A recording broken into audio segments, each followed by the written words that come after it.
Tinalakay sa pagdinig ng House Committee on Transportation ang kaligtasan ng mga motorcycle taxi rider kasunod ng mga insidente ng pang-hold up na nauwi sa pagpatay sa ilan sa kanila.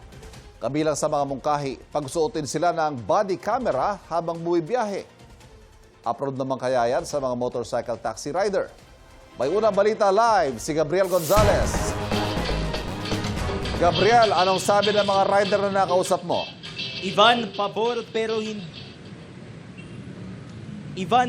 pero hindi raw dapat sila ang sumagot sa pambili ng mga body camera. Ayon yan sa ilang motorcycle taxi rider na ating nakapanayam dito sa lungsod ng Caloocan.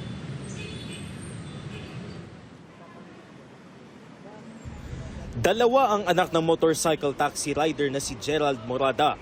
Isang taon na siyang naghahanap buhay bilang motorcycle taxi rider. Nang mabalitaan ang nangyari sa mga kapwa rider na pinatay ng kanilang mga pasahero, palagi raw siyang may halong kaba kapag namamasada.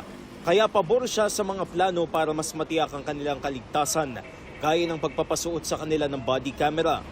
Okay po sa akin na magkaroon ng body cam para po for safety po namin, lalo po pag sa mga pasahero namin, lalo kung magkaroon po ng insidente, may record po. Lalo po pag panggabi po ako, mahirap na po magtiwala.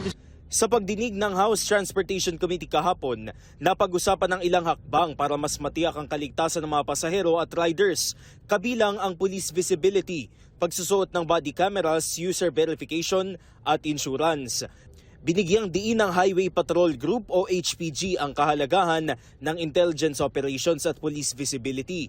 Ayon kay One Rider Party List Representative Rog Gutierrez, may mga tukoy ng mga lugar na mapanganib kaya dapat mas proactive ang aksyon ng pamahalaan.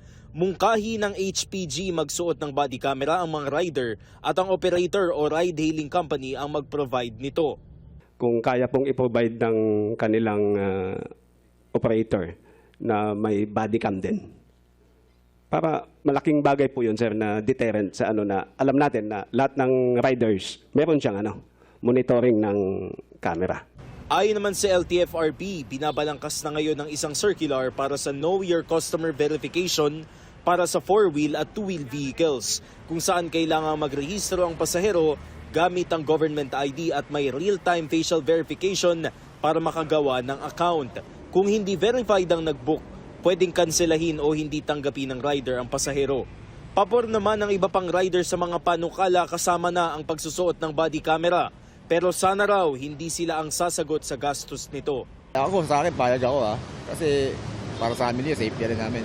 At tanong nga lang kung sino magpo-provide kami o yung mga platform, mga may-ari ng mga kumpanya. Okay lang basta di kami gagastos. Baba na nga ng pera Mahal pa ng gas. Mahal pa yung body cam. So yung mga 5K din yun.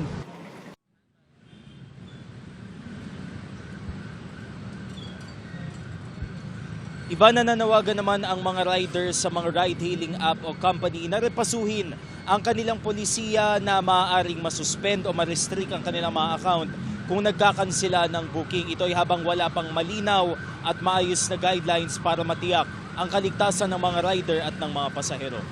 At yan ang unang balita mula rito sa Caloocan. Gabriel Gonzalez, GMA News.